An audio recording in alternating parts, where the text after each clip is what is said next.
Welcome to the Ohio Arts Council's Rife Gallery programming series for our current show, Watercolor Ohio 2022. This exhibition is produced and circulated by the Ohio Watercolor Society. Today, we're thrilled to present the artist, Jennifer Sowders. As a brief reminder, everyone is tuning in today in listen-only mode. Please feel free to utilize the chat function to ask questions, and we'll be sure to get to them during the Q&A portion of the hour. Next, live captioning is available, and you can access that by clicking on the closed caption icon and selecting Show Subtitle. Also, please keep in mind that because we're presenting from separate locations, there may be some variation of bandwidth. So if one of us freezes or the sound fluctuates, please bear with us. And lastly, to get everyone comfortable, please go ahead and click on that chat function, say hello, and let us know where you're tuning in from. All right, and now to you, Jennifer. Okay.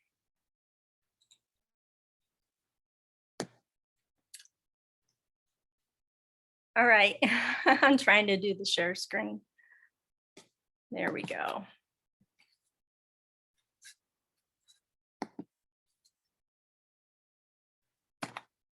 All right. Are we good? All right. So thanks, Kat and the Ohio Arts Council for inviting me to share with everyone today. I'm an artist from Northwest Ohio, specifically Fostoria, Ohio. I own Prime Fleet Services, which has nothing at all to do with art, but through its growth has helped me to delegate and focus on art since 2016. I'm on the board of the Fostoria Community Arts Council. I'm also a trustee, signature member, and I do social media for the Ohio Watercolor Society. As early as 7th grade is when I realized I was good at life drawing. I ended up working really hard on my senior portfolio, and I received a scholarship in attending the Columbus College of Art and Design. After about 3 years in, I did spend 1 year commuting from home and taking classes at Bowling Green State University as a transient student.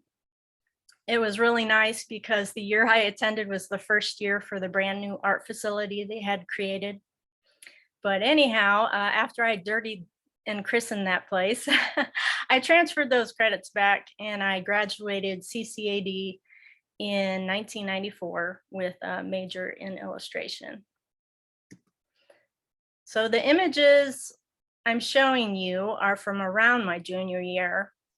I had to fulfill fine art electives for my degree, and it was becoming a little conflicting now, realizing that watercolor and I really liked each other. So I tried to implement it in my illustrations, but deep down I felt maybe I should have been a fine arts major. I got praise from my instructors, but nobody told me about the Ohio Watercolor Society, or even there was a thing of national watercolor media groups. So I went through the motions and I continued in illustration. And after graduation, I worked at some printing companies for some years. There was some back and forth after marriage, but we lived in Columbus for about 15 years. During that time, I joined the Ohio Art League, which was really supportive. And after I had my first child, I didn't go back to a printing company.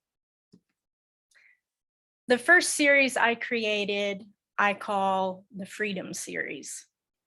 It's inspired by my childhood love of M.C. Escher's wonderful puzzle piece optical work. And I'm not a math person for his kind of precision, but I just love that puzzle piece aspect. This series expresses through the form of birds my struggle as wife and mother and artist.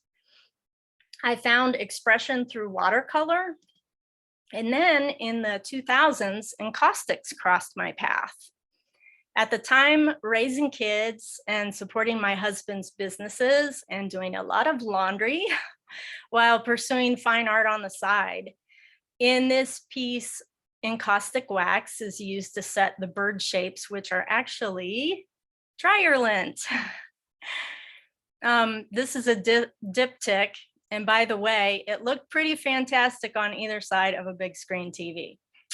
So I never added color to my encaustics, but I love the texture aspect, just the ability to tool into the wax. So it's used primarily as a decoupage kind of method.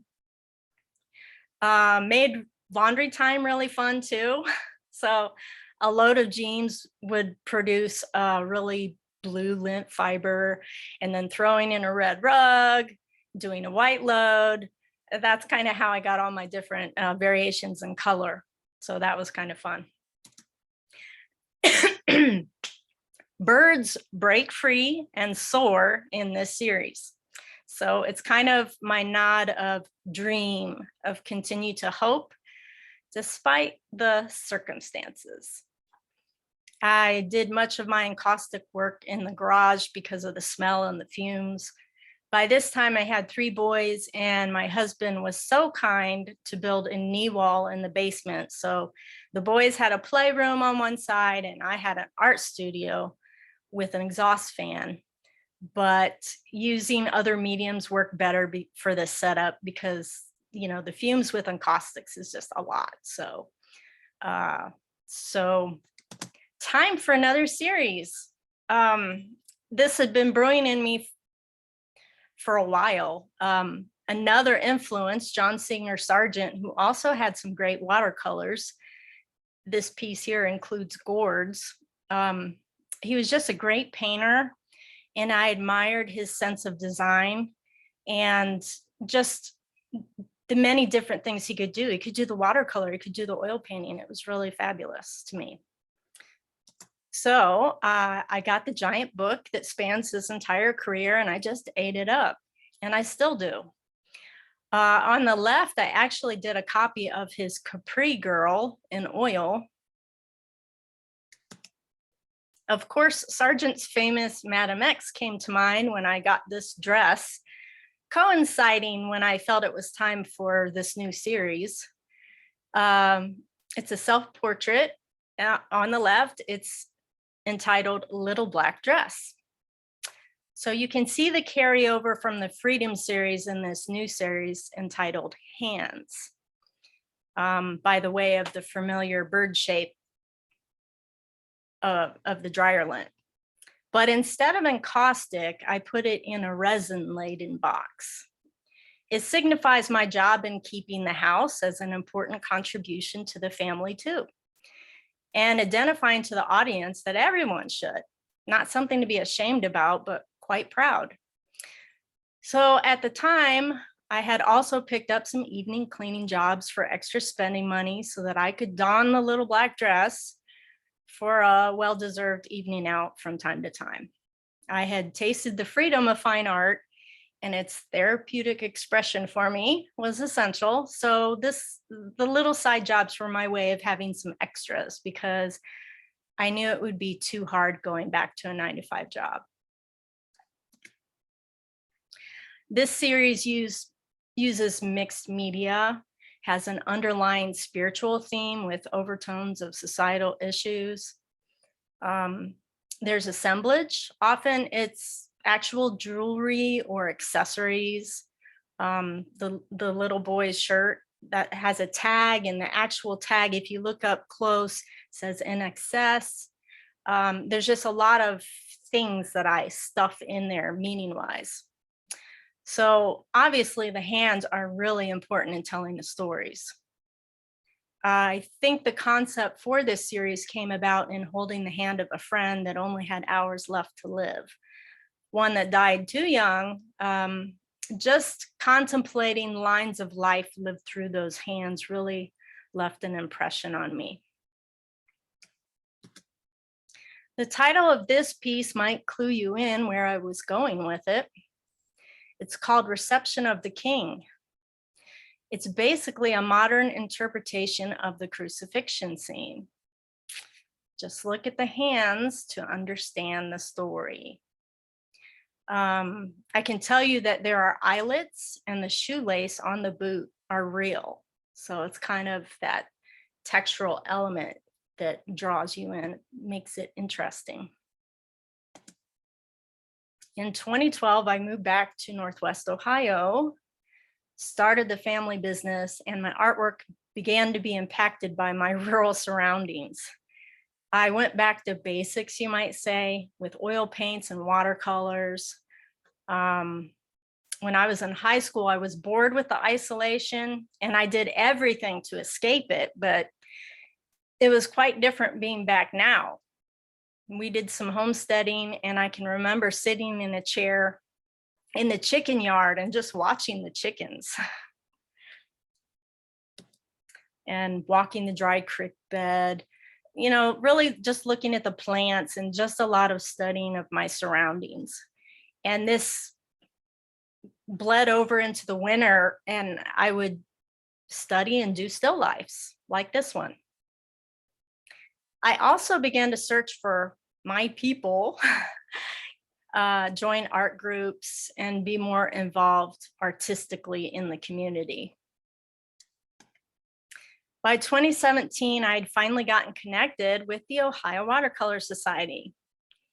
And this transparent watercolor triptych titled Light and Dark was accepted into the Watercolor Ohio 2018 show. In it, I took one still life and kept the lamp light in each panel. But based on the vantage, you'll see on the left, the eggs and the light seem wholesome. And then you have the panel in the middle that encompasses the entire scene. And then the right where the lamplight with the animal skull in the picture, it feels a little foreboding, thus light and dark. In speaking about getting connected, I also began to understand the importance of a creative circle. There can be such disheartening rejection in the arts if you don't get into a show, or you overhear people demeaning your work, or when you have a season of not selling. So it's important to commune with like-minded people. And it's not always being in, tons of groups, but sometimes it's less is more. For instance, I'm in a girl group that shares online. Not all of us are even in Ohio, but we all have a firm, positive, and, go get them kind of attitude. We each work really hard, mutually support each other. It's just, like we're a band of cheerleaders for each other. Another thing beyond that is an accountability partner. Really important. I'm on Messenger with a friend about every day, and we are always in each other's business on what we're doing artistically for the day, the week, the month. We hold each other to those things that even the dreams that we talk about. So I can say I think it's a really successful pairing because we aren't doing the same type of artwork. This works because you don't have that competition aspect. So it's extremely valuable. So like if you paint, maybe find a friend that's a photographer or a sculptor, you get the idea. So we just all need someone that can kick us in the can with honest criticism or help us keep the flame hot with encouragement. So a little tangent there. I joined a local plein air painting group, probably 2018. And here's where the newspaper caught me in action. Even though I was still building my family business, painting with this group became a weekly discipline. The group's dedication would even turn into urban sketching in coffee shops in the winter. I chose to paint with transparent watercolors in this group. Very easy and portable to use when painting outside. And we painted at all the parks. So you see a lot of park scenes. My only problem was that the work I was producing was too small for where I was really wanting to go with my work. For example, this particular piece is only about 4 by 8 inches. So when we closed in a garage basement portion of the house in doing some remodeling, I turned it into my art studio, and I committed to be open to the public from 9 a.m. to 6 p.m. every Monday. This means I could take my inspiration and reference photos and now create larger work in the studio. Some people think I call my studio Mon, as in French for mine, but it just stands for middle of nowhere because of my rural location. So where I found discipline through meeting with my plein air group, now I could transfer that over into people showing up and holding me accountable. And it's kind of like that movie Field of Dreams. If you build it, they will come. You know, it's not always this busy, but where at first it was like riding a bike with training wheels on. Now I don't put out a sign on the main road, only at the end of my driveway, because these days I'm just really absorbed in my work. This painting is my very first Yupo painting I created in 2019. Mind you, this was a year after a friend had already nagged me to try this strange new surface. You kind of see this theme of waiting a whole year. So I wasn't so happy with how my self-portrait came out in this piece, but I liked the background a lot. Nevertheless, I shelved the remaining Yupo paper the rest of that whole year. And I went back to transparent watercolor. The Woodcutters was in Watercolor, Ohio, 2019, and also got into the travel show.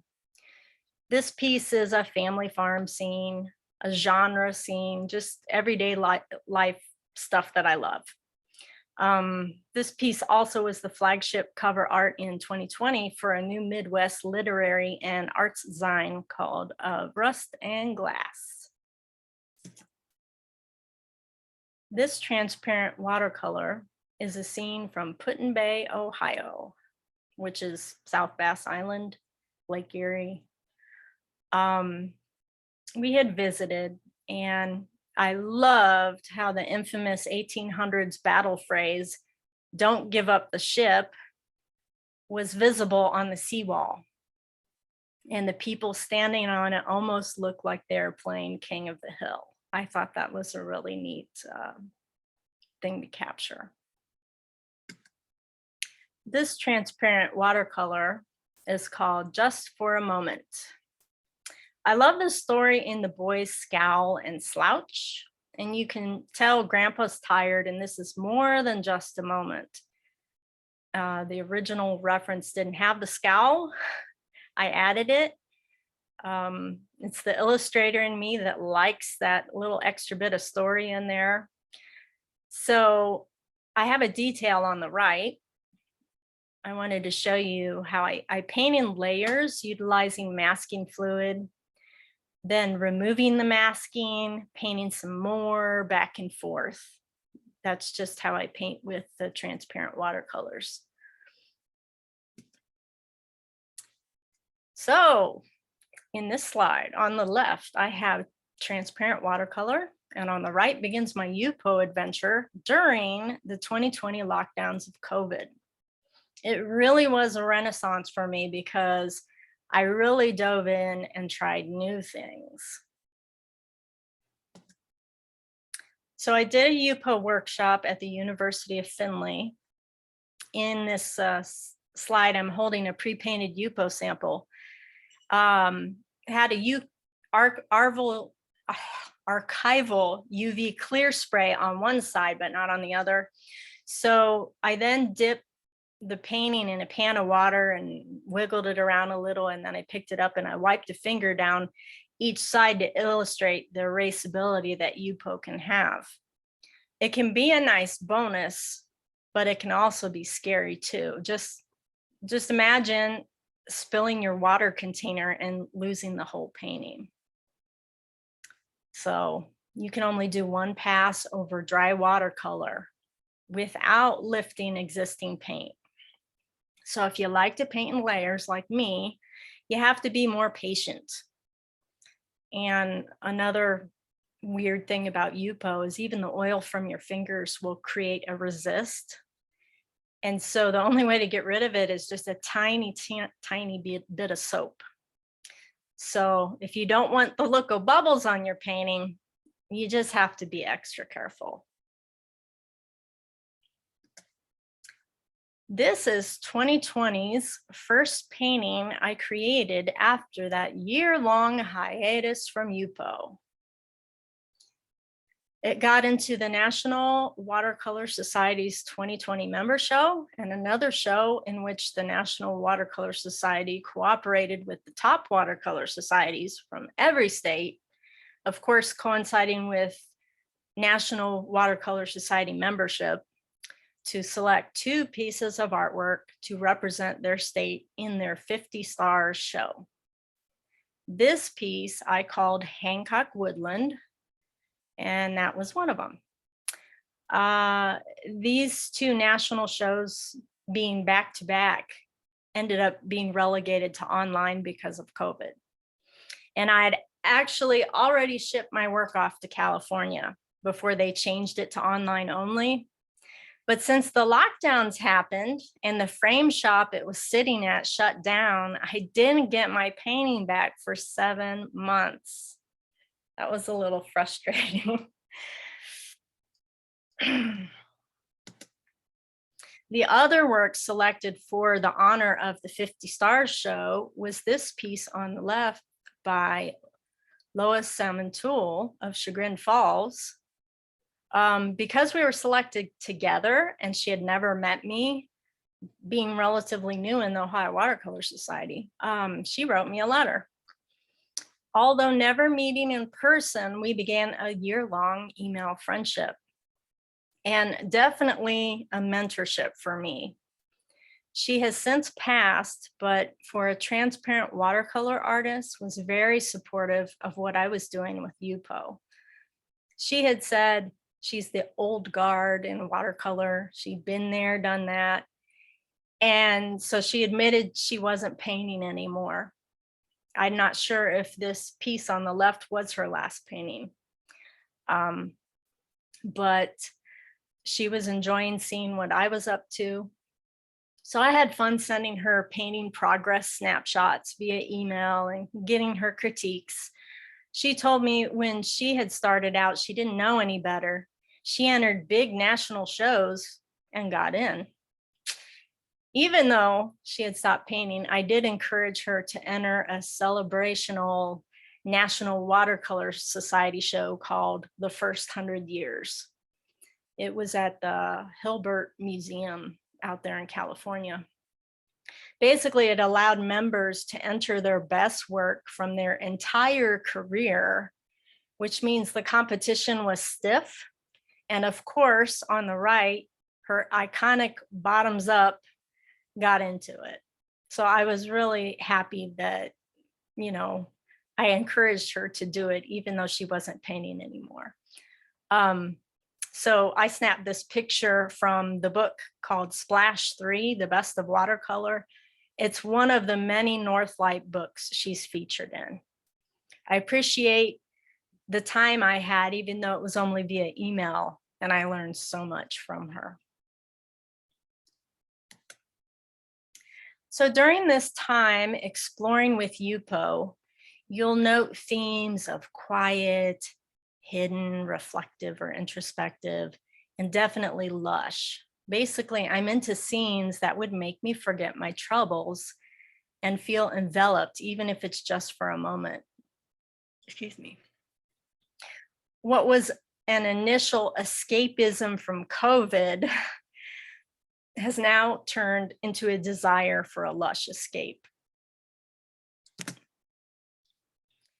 As I would post artwork on social media, especially the ones from recognizable parks, I had a really positive connection with viewers because under the lockdowns, no one was going out anywhere. So familiar places became like a warm, fuzzy feeling to share with others.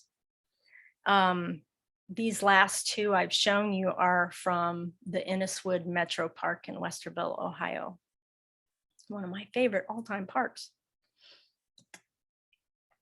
This piece and all the former UPOs I've shown you are what I presented in 2020 to the board of the Ohio Watercolor Society for consideration of signature membership, and I did receive the honor.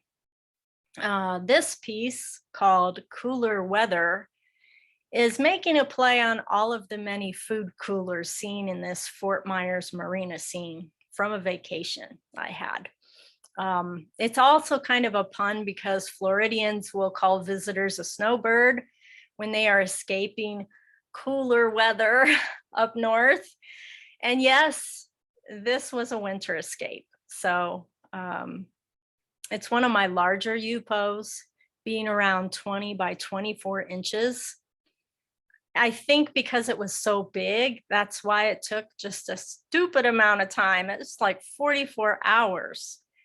And it's funny, you can go around and hold your hand and see different pictures. It's just, there's just so much in there. So yeah, I could divide this up into like 3 different pictures. And I attribute some of it maybe taking so long because I was learning in the process. So I got to turn this on. Here's a short progress slideshow from that painting. You can see the elements of masking that I have going on. Since this piece was so large, I actually used some thin insulation board to tape the UPO to, because UPO doesn't need to be stretched like regular watercolor paper does. And I was able to paint edge to edge. The foam board being so lightweight made it extremely manageable. But yeah, see how there's like different pictures. Okay. This UPO piece is a scene just a short walk away from me. It's seen from a bridge. We like to take walks on our rural road and always stop at both sides of this bridge because sometimes you can see some really big turtles. So I really appreciate the lushness of the view, and the season of fall is especially nice. And I wanted to show you a close-up of this painting. I also utilized watercolor pencils in this piece as well. And you can kind of identify some plants. I kind of like to be able to identify some of the things in my paintings. This piece was inspired of a business trip to Long Island, New York, and is a 2021 Brendu Award winner. The juror, Lisa McClymont, really encouraged me. And I think by this time I realized I might be using UPO differently than other people are. I hardly elevate my painting board easel. It's not flat, but just enough. And I don't splash around a lot of water, unless at the very beginning layers. So I'm not getting a bunch of drip lines. And truthfully, I don't really erase paint from the surface. I kind of treat it like I'm using regular watercolor paper. Generally, my masking covers that base if I need white. If anything, I do scratch very fine lines with an X-Acto blade to get some highlights, or hair if it's a portrait. If you look closely, I used an X-Acto to scratch highlights on the pine needles in this one. So that was really nice. I can tell you, just, with my exploratory nature, I don't go to workshops or get into how-to books or demo videos. I'm just really motivated to learn from experience. Part of it is just, it's thrilling for me to discover things on my own. And I think it's been working.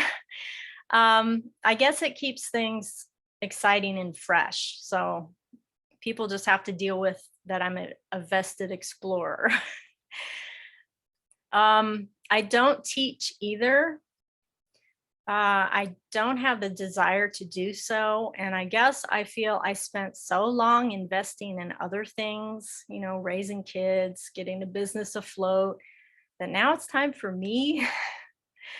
So I often apologize to people who ask, and I have to say no. I do, however, like to do live paints at events because I'm still getting my work done. People can look over my shoulder. So as I mentioned earlier, I paint in layers using masking, letting everything dry before an additional layer is added. This takes some patience and it goes quicker when I paint around the piece in a circular fashion. Gives time for once I'm over here, and then by the time I get back over there, that area is dry. So I'm not dragging my arm through wet paint. It's really been an adventure experimenting how to make some of these textures. For instance, the asphalt in this night scene was especially rewarding to figure out.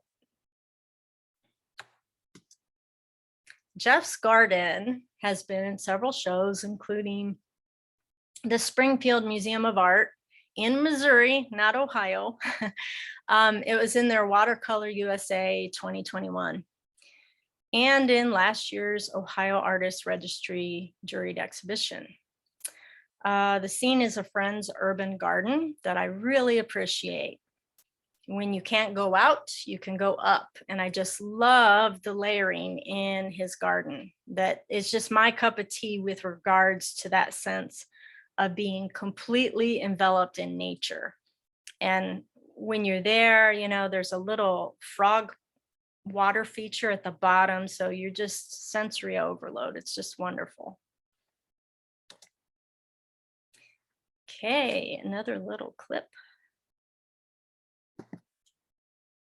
In September of 2021, I decided I had better use up some acrylic paint from a dentist office mural I completed during the first COVID lockdowns. I was able to because no one was there at the dentist office. Honestly, I've never used acrylic since I had to in college. I despised it. But for the mural, it was a must. So I committed to get rid of the stuff, not expecting anything to happen. And frankly, I had a fun time doing so, painting straight out of the tube. And then with a palette knife. You can't use a brush with this technique. If I have to go smaller, I'll just use a pointed silicone tip. So, Riverbend. This was my first acrylic painting. It's about 16 by 21, so it's relatively small. It won awards in all 4 Ohio shows that I entered it into.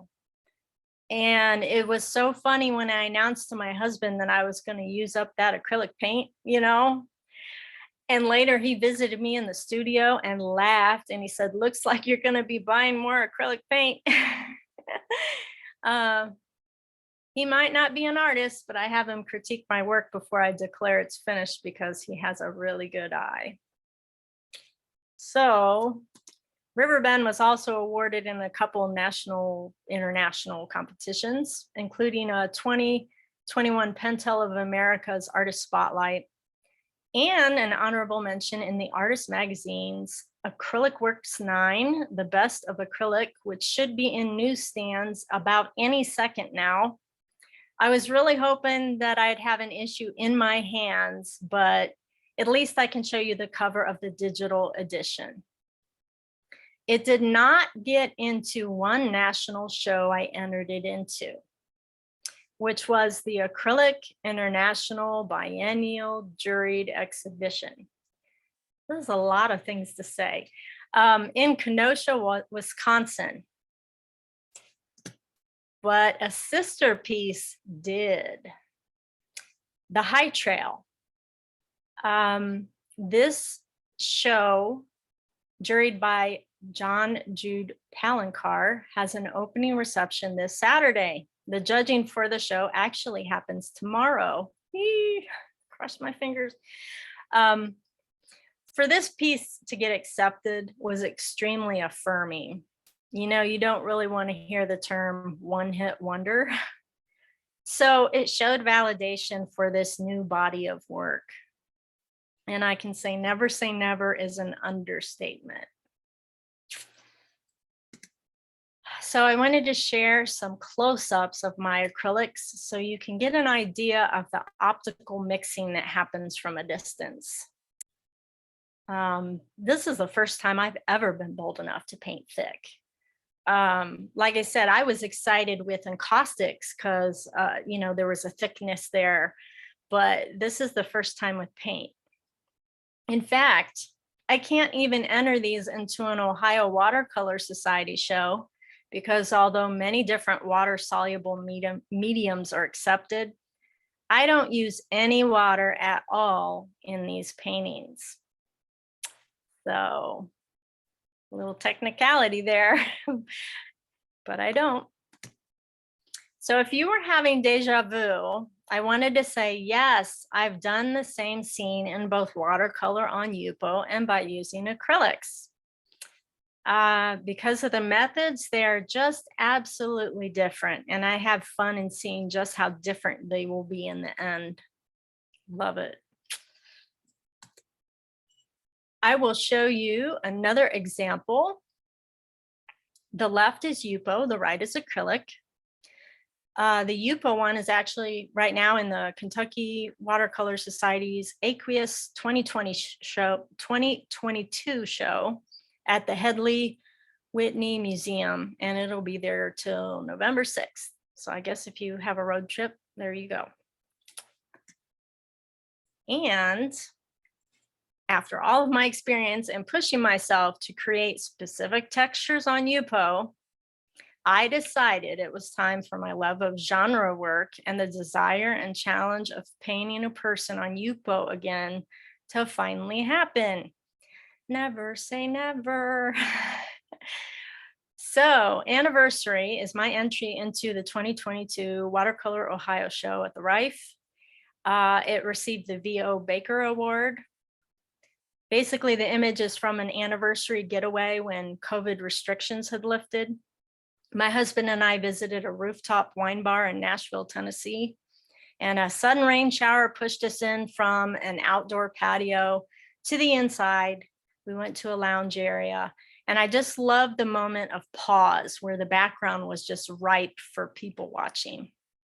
All of the structural shapes, the design flow, and celebrating the event. And we both love wine, so I really love this piece.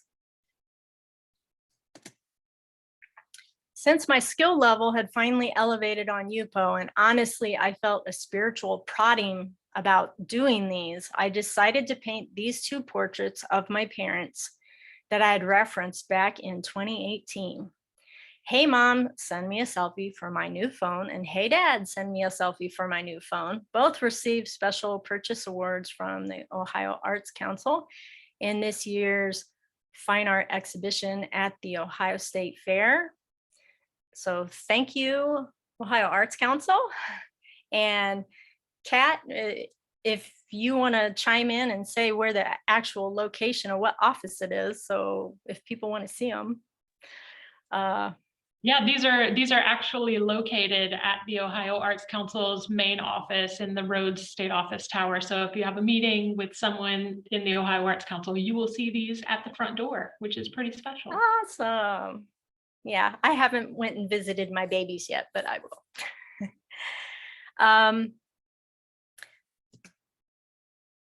I got to do another slide here. All right, I thought I'd show you a quick progress of when I'm removing some of the masking for Hey Mom, send me a selfie.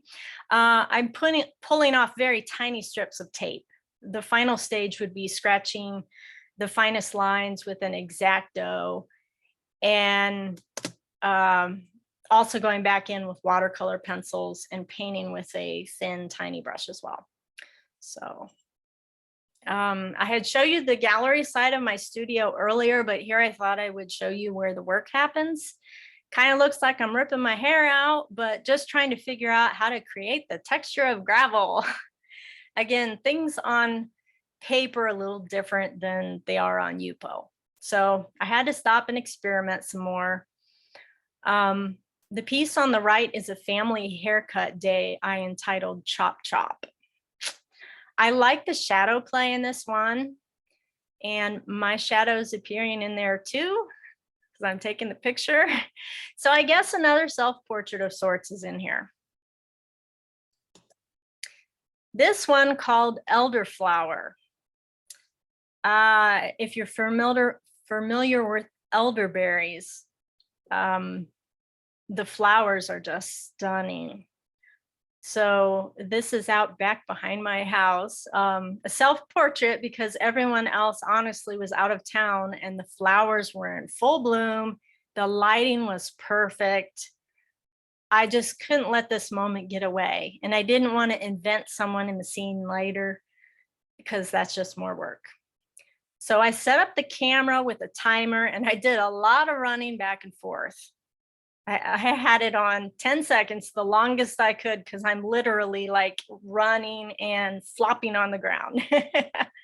So in addition to watercolor and watercolor pencils on Yupo, I got out some of the ink brush pens that I won from the Pentel Artist Spotlight last year, and I experimented as I went. I would share that the Pentel contest was free to enter. And if I'm able to enter something for free, I definitely will. The Ohio Arts Council has the Artist Registry juried show coming up. It's for free. I encourage everyone to give things a whirl where you've got nothing to lose but a little entry time, especially if you're new to learning to promote your work. I have friends that need to take that next step, but things like paperwork, updating a resume and such are a roadblock. But if you just invest a little bit each week, like maybe on a Monday, and enter stuff, it won't hurt. It won't hurt your wallet anyways, right? If it's free. So baby steps to getting to where you need to go. If you love water media, I invite you to check out the Ohio Watercolor Society. Don't say you haven't heard of them now, like I had. You can get plugged in and be encouraged by your people. Things like casein, acrylics, a lot of things that are water soluble are accepted. So our membership year begins October 1st. So this is the perfect time to join. And I thank you so much for joining me today. I'm on Facebook, Instagram. I have a newsletter you can sign up for through my website or my Google business listing. And I'm definitely in the middle of nowhere. So. Wonderful. All right. Thank you, Jen. So folks, if you have any questions, feel free to pop them into the chat. But something that you mentioned quite a few times throughout the talk is the importance of relationship in driving forward in your art. Can you talk a little bit about how you discovered that importance and how you drum it up if it starts to lag? Well, entering shows and you think you have this great, wonderful piece and you don't get in, and it's just like, when you invest so much in your work, and if it's personal, it can be like, ouch. I mean, I don't know if people really, just the general audience out there understands what it's like to be an artist. You're giving of yourself. So, and then, on smaller level, like groups and stuff, there can be that competition thing and jealousy and just weird stuff. So I think when I started entering more shows like throughout the state, I would go to shows and then I would talk to other artists. And after a while, I just would kind of, it would click and you would, kindred spirits, and so then you communicate via email or whatever, and then you do a group thing or whatever. but very supportive and so necessary, I feel. Excellent. So we had a comment from someone who said Bob Ross would be proud. And I think that's an incredibly high compliment. I watch Bob Ross all the time. And then let's see here. Someone else. You've got a bunch of people like calling on historical references. So someone mentioning Wyeth and that the piece under the elderflowers reminds them of the piece by Wyeth called Christina's World. Yeah. So, and then we had another person that noted they thank you for sharing your struggles and journey through so many mediums. I think that's really one of the most inspirational bits about the journey that you have shared with us, is that you do touch many mediums and are willing to jump, which is exciting. We do have a question. Where do you see your journey in watercolor in the next 3 years? Definitely still Yupo. Honestly, when I tried Yupo, like I said, I'm still painting as if I'm using paper. I'm still using that kind of idea of keep the white white. But what really flipped the switch for me was the vibrancy.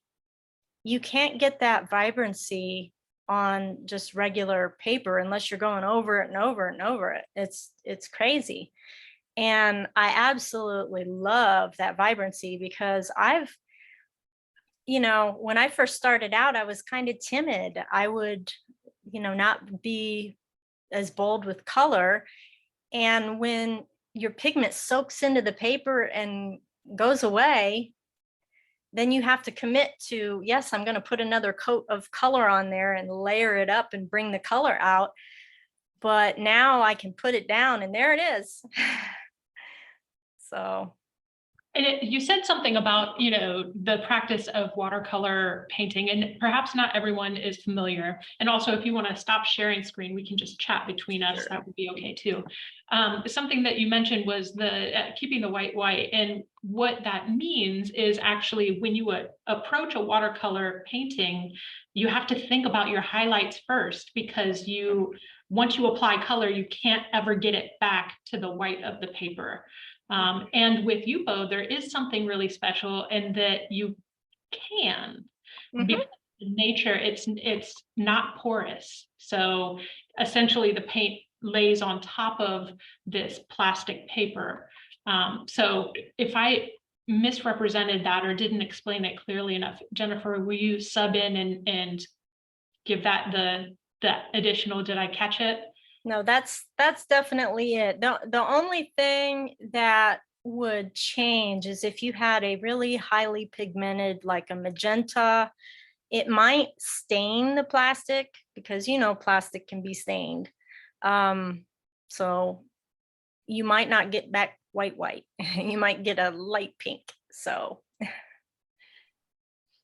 Excellent.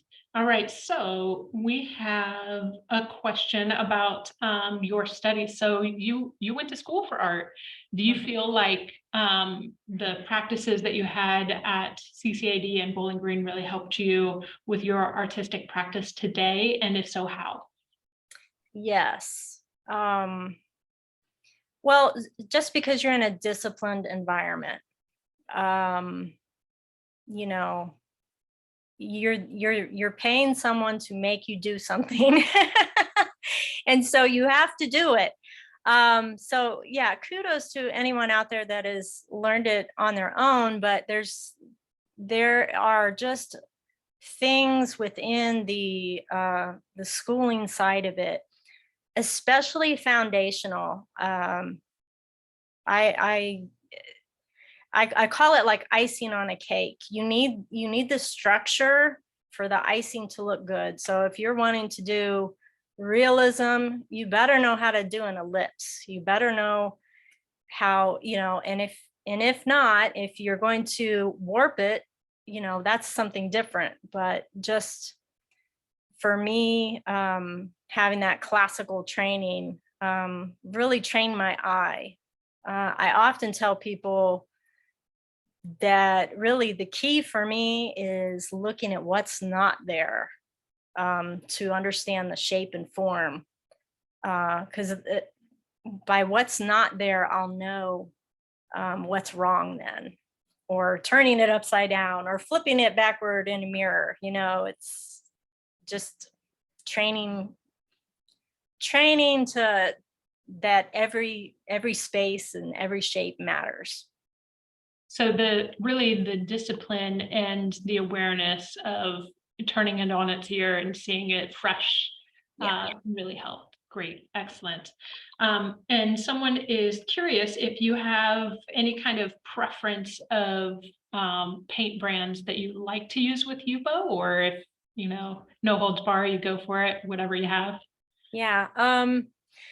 I have not explored all the many paints out there. I'm stuck on Sennelier right now.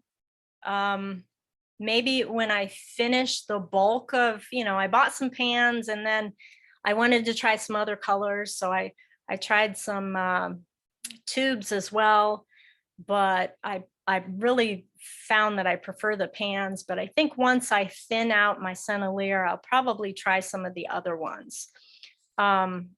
I tried Sennelier because I was reading an article from an artist I admire, and they talked about the pigments tending to be a little more grainy, and I kind of like that additional bonus there. Yeah. Additional texture for sure. Yeah. So we have an entry conversation is the kind of operational side of your work. Do you work on one piece at a time, or do you have a few going on? I think maybe 3 would be the most ever at a time. And that's because,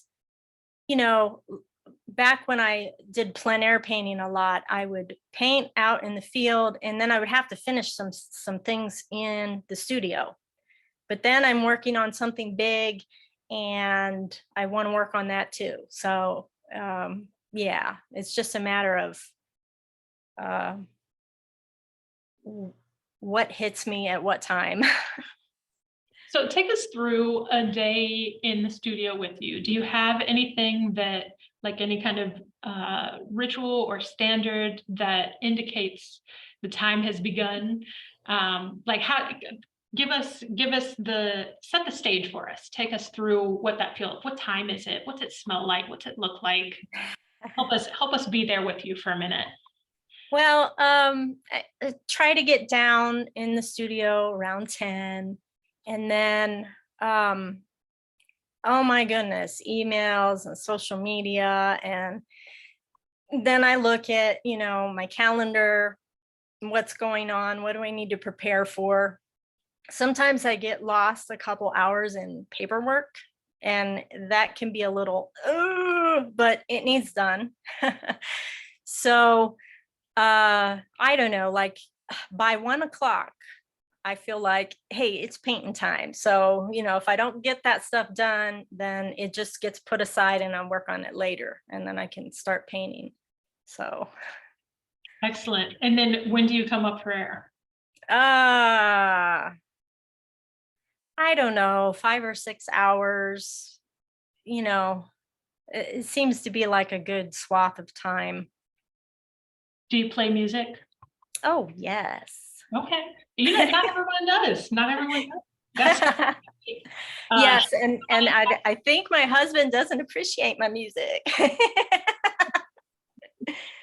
That's great. So you had some really excellent suggestions for folks and how they can access community, and I super appreciate that.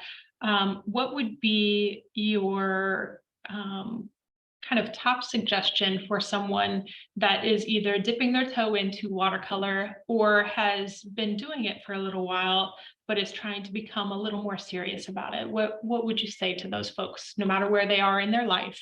But, Yeah, well, if they feel like they need some more learning, there's lots of demo videos, plenty of stuff there. the Ohio Watercolor Society has a group on Facebook that you can join, and you don't really have to be a member for that. Anybody can join that, and then we have a lot of rapport back and forth. People will show what they're working on, ask advice, so something like that. Obviously, if they check out the watercolor show at the Rife, they will be quite blown away and excited.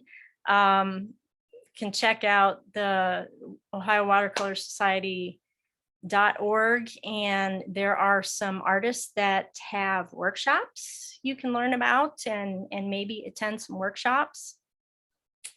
That's wonderful. All right, so before I close this out, do you have any closing thoughts?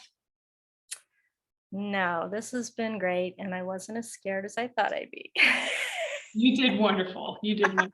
Thank you, Jen. Thank You did you. a great job. And thank you everyone for joining us for this artist talk by Jennifer Sowders as a part of our programming for Watercolor Ohio 2022. I'd like to give a special thank you to the participating artists, as well as to the Ohio Arts Council's board, the Ohio legislature, and the governor who supports the OAC, this great space, and of course, Ohio artists. Thanks everyone, and have a great day.